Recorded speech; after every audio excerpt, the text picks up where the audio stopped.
Account owners and location admins can easily customize the employee app with their company's logo and brand colors, and also configure default templates for quick posts. To start, expand the navigation panel by clicking on the 3 lines at the top of the left column. Mouse over Settings and choose App Configuration.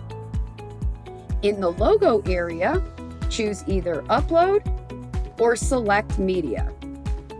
Choosing Upload will allow you to browse your computer for the logo. On the other hand, choosing Select Media will direct you to the AppSpace Library section, where you may have company logos stored in a library or folder. For best results, PNG file types are preferred, but JPEG is also accepted.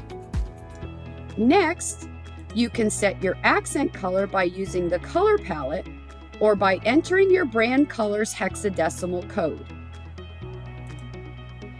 In the Employee App Quick Post section, you can choose a default template if you want your message to display on digital signage as well. Once all of your configurations have been set, click Save.